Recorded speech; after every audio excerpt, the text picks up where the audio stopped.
Hello दोस्तों, फिर से एक बार आप लोग को स्वागत है।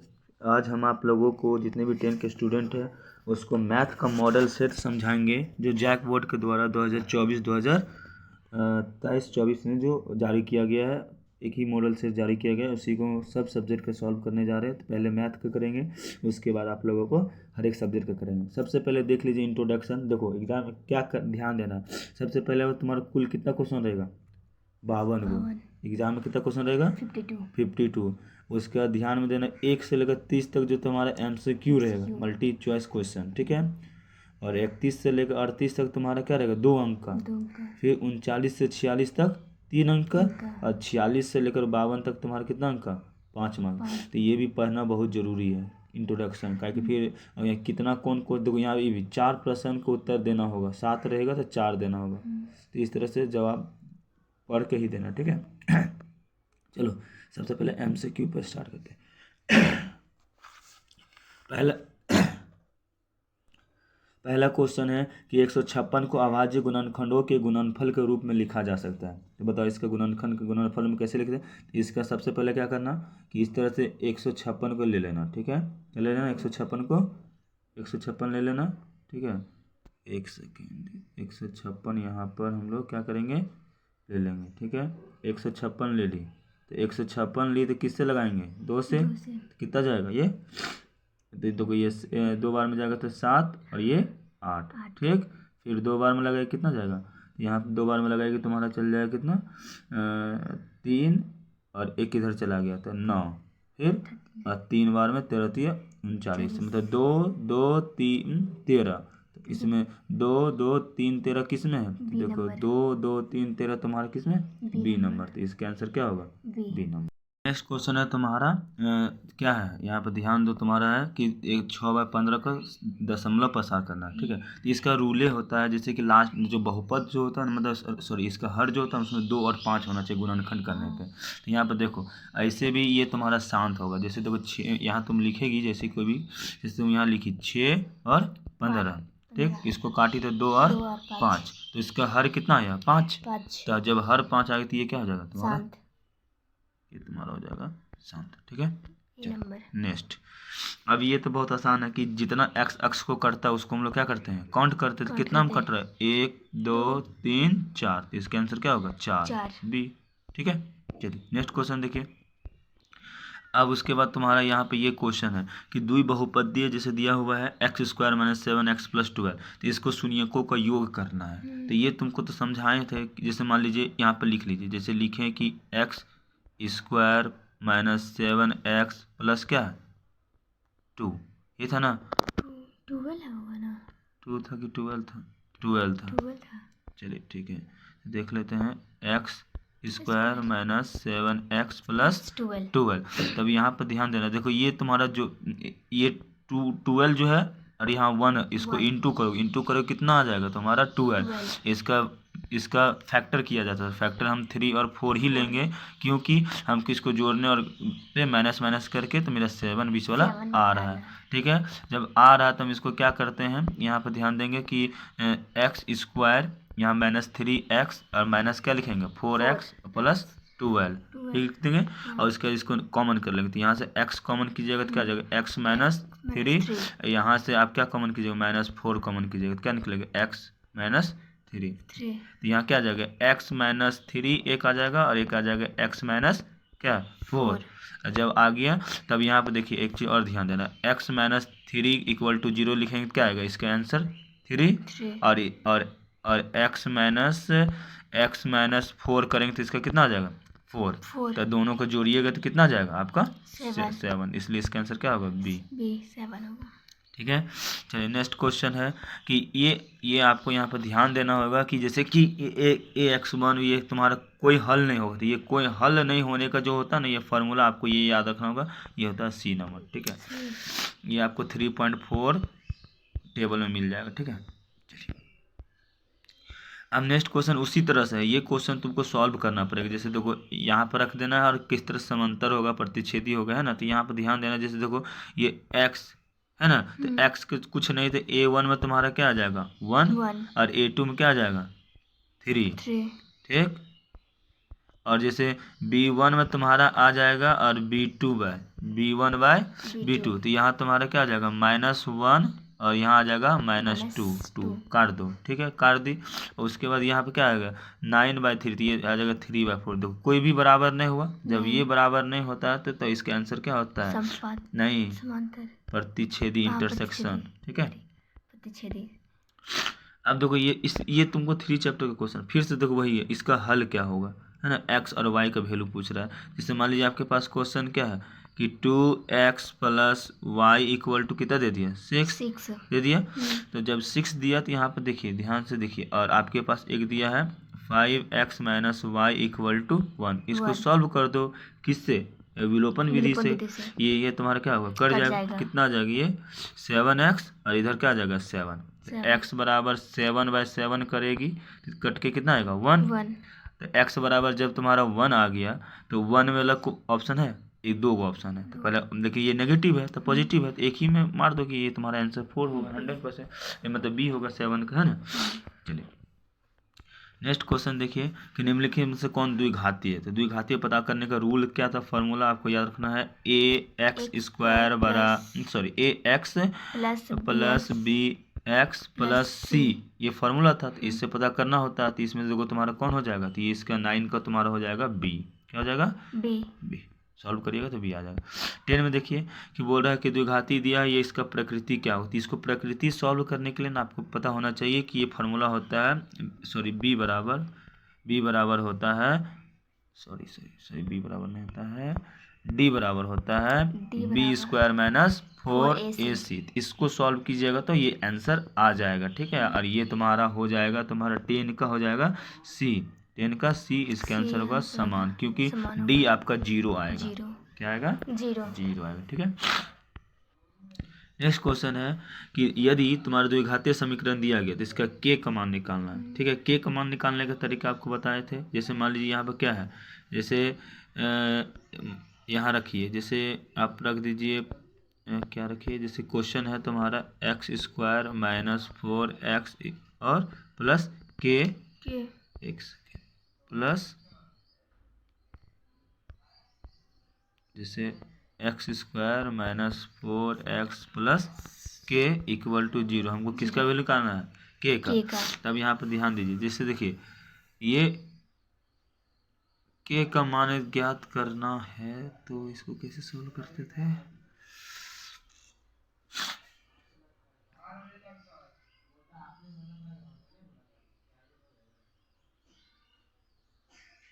ये तो हम भी भूल गए, हम भी इसका भूल गए आंसर। इसका किस तरह सॉल्व किया जाता है, इसका आंसर केवल याद कर लीजिए, 11 का क्या होगा, इनमें से कोई नहीं, ठीक है। नेक्स्ट क्वेश्चन देखिए कि इस तरह से रहेगा, आपको तुमको क्या निकालना है, सार्व अंतर निकालना है। तो सार्व अंतर कैसे निकलता है तुम्हारा, इसका फॉर्मूला क्या होता है, डी बराबर होता है A2 - A1, तो इसमें घटा देना, तो तुम्हारा क्या होगा 21 में 24 घटाएगी तो क्या होगा -3, इसका -3 क्या होगा आंसर, 12 का डी, ठीक है। 12 का डी, इसका ऑप्शन आंसर गलत है, इसमें जो इसका मॉडल सेट का आंसर दिया हो ये गलत है, इसका आंसर होगा डी, ठीक है।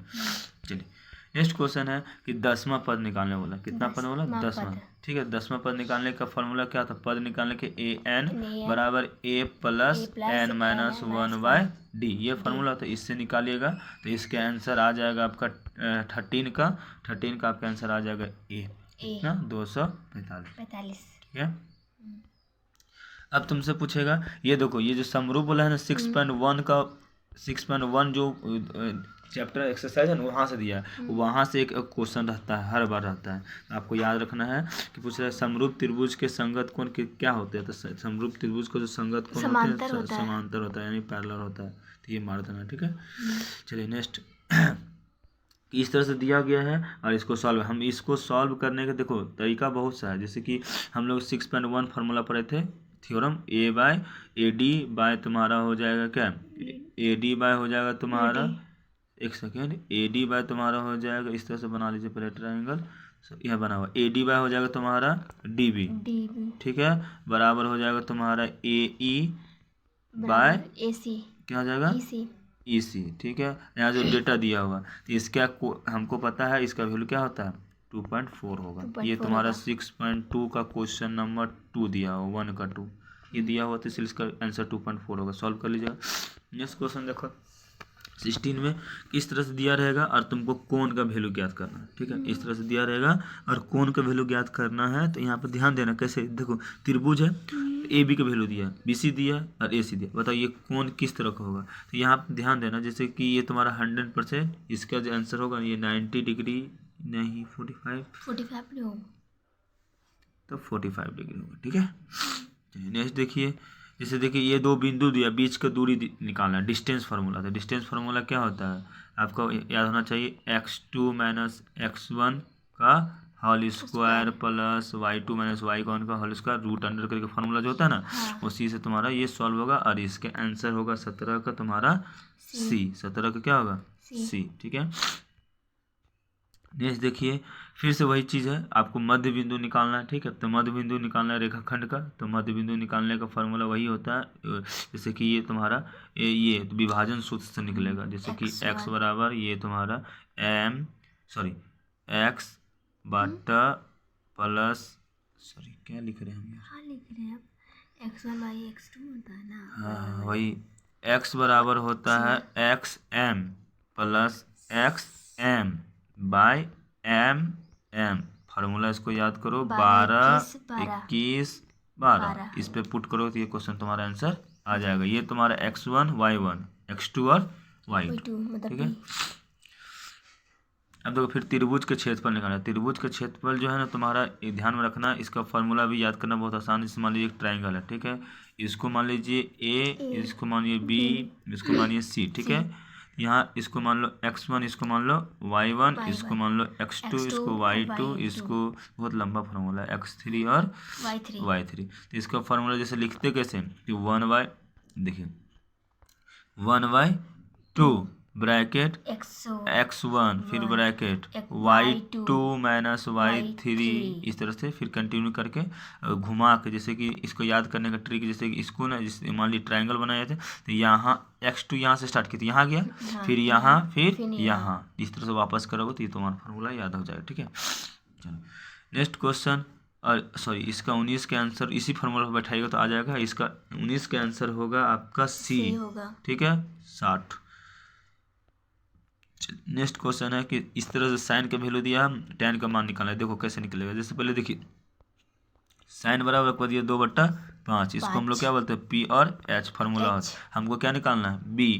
तो B इसका कैसे निकलेगा, तो B का फार्मूला देखिए निकलता है h² बराबर p² प्लस b²। तो यहाँ पर तुमको h दिया हुआ था 5 का स्क्वायर और इक्वल टू यहाँ तुमको कितना दिया 3 का स्क्वायर और प्लस b खाली है। तो इसको सॉल्व करेगी तो 25 माइनस 9 इक्वल टू b²। तो यहाँ b² तुम्हारा रहेगा, तो यहाँ आ जाएगा तुम्हारा आ जाएगा, एक सेकेंड, तुम्हारा आ जाएगा कितना, यहाँ आ जाएगा तुम्हारा 16, कितना आ जाएगा 16 इक्वल टू b²। इसको तोड़ेगी तो कितना b बराबर तुम्हारा कितना आ जाएगा 4। और tan का फार्मूला होता है, tan का फार्मूला होता है तुम्हारा p/b। तो ये तुम्हारा आ जाएगा p तुम्हारा कितना था, देखो p तुम्हारा था 3, ठीक है, और h निकाले चाहती, इसका आंसर होगा तुम्हारा कितना C, ठीक है।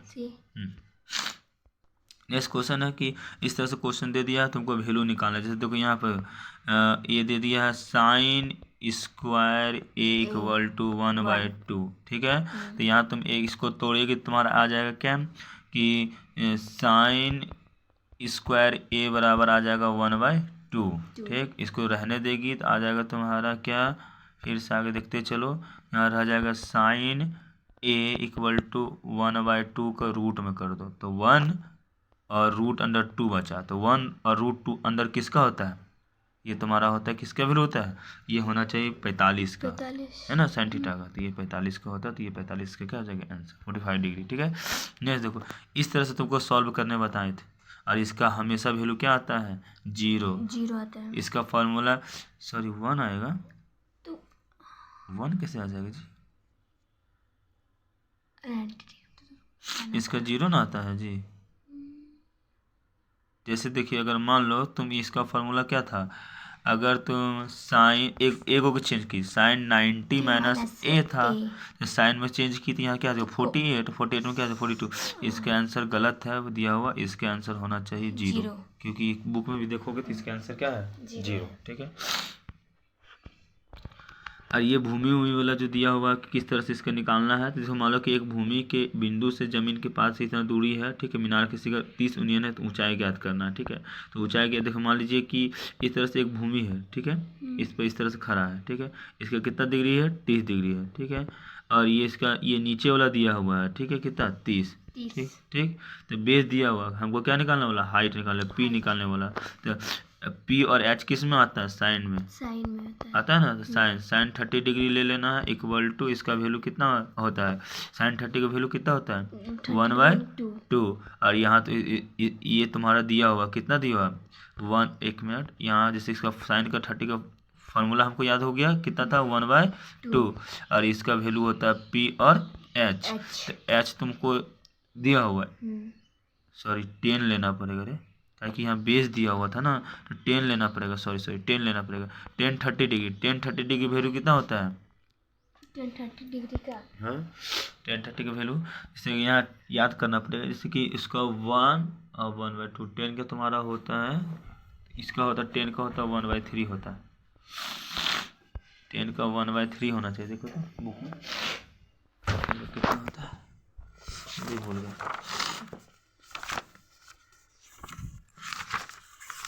10 का हो जाना चाहिए आपको, एक सेकंड के लिए बुक से देख रहा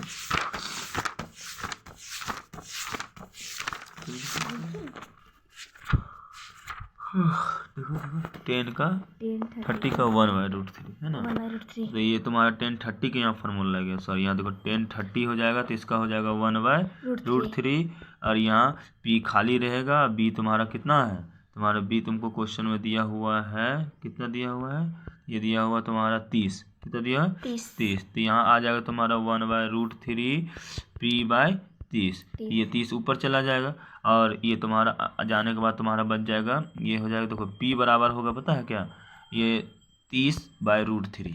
अभी √3 कभी नीचे नहीं रहता, इसको क्या करते हैं तोड़ते हैं, 3√3, फिर ये इंटू हो जाएगा, ये तुम्हारा p बराबर बचेगा 10√3।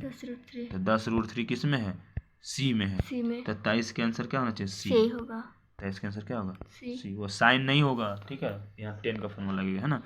तो नेक्स्ट देखो, एक वृत्त की कितनी स्पर्श रेखाएं होती है, तो एक वृत्त के जो स्पर्श जो रेखाएं होती है ना, वो 2 होती है, ठीक है, ये याद रखना। और ये तुम्हारा 10.1 का जो फिल इन द ब्लैंक्स वाला था ना, उसको पढ़ लेना, वहाँ से एक रहेगा, ठीक है।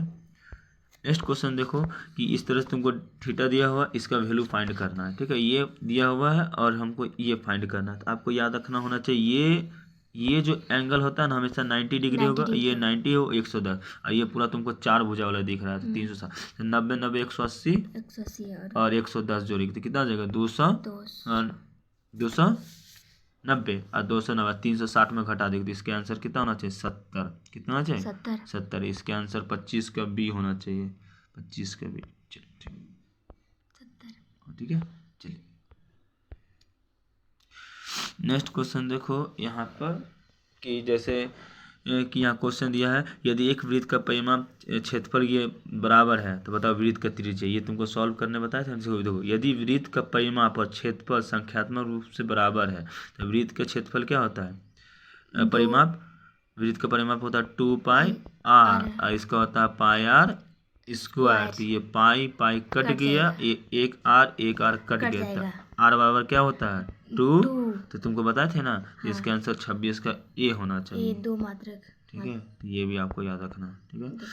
नेक्स्ट देखो, एक घोड़ा की ये रस्सी देखो लंबी, ये तो मैदान वाला बताया था, बांध कर घुमाया जाता है, तो भाग का क्षेत्रफल रस्सी के क्या होगा, तो ये वृत्त का क्षेत्रफल निकालना पड़ेगा।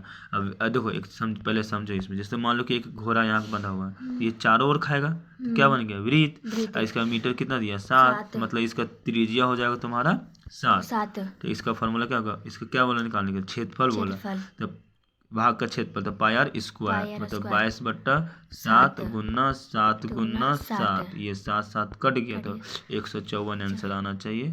तो 154 इसका कितना 27 का तुम्हारा बी देखो, है ना, 10 के बी, एक घोड़ा लंबी रस्सी से घास के मैदान खाता है, उस भाग का क्षेत्रफल क्या होगा जिसमें वो घास चर रहा है। ठीक तो था, क्षेत्रफल बोला तो क्या हो गया, पाई आर स्क्वायर, मतलब 22/7 गुना 7 गुना 7। 1 मिनट, हमको ऑप्शन गलती लग रहा है, ये 7 7 तो 14। हाँ, इसका ऑप्शन गलत है, इसका आंसर होगा ए। ठीक है, जैकबोर्ड भी कहीं बहुत गलती दिया हुआ है। तो नेक्स्ट देखो, सबसे बड़ी बांस लंबाई बताई गई इतना इतना इतना चाहिए, तो बताओ कि इसकी क्या हो सकती है। तो कमरे में रखी जा सकती है, तो इसको क्या करते ना, ये क्षेत्रफल निकाल देना। इसका आंसर क्या आ जाएगा तुम्हारा 28 का ए।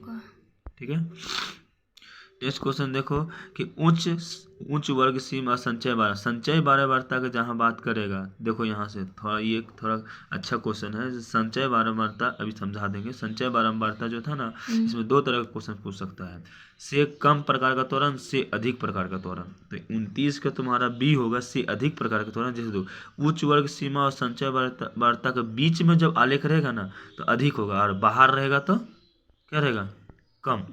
तो बीच में है तो क्या हो गया, अधिक। ठीक है, और यहाँ पर लास्ट क्वेश्चन देखो प्रायिकता का, कि निम्नलिखित में से संख्या घटना प्रायिकता नहीं हो सकता है। तो प्रायिकता नहीं होने का घटना जो होता है तुम्हारा बी होगा। जैसे मान लो को देखो, होने का प्रायिकता 1, नहीं होने का प्रायिकता 1। एक जोड़ने पे कितना आया, टोटल 2 इवेंट, और वैल्यू कितना होता है 1। तो 1/2 को भागा देगी कितना आ जाएगा तुम्हारा 1/5। ये आंसर है।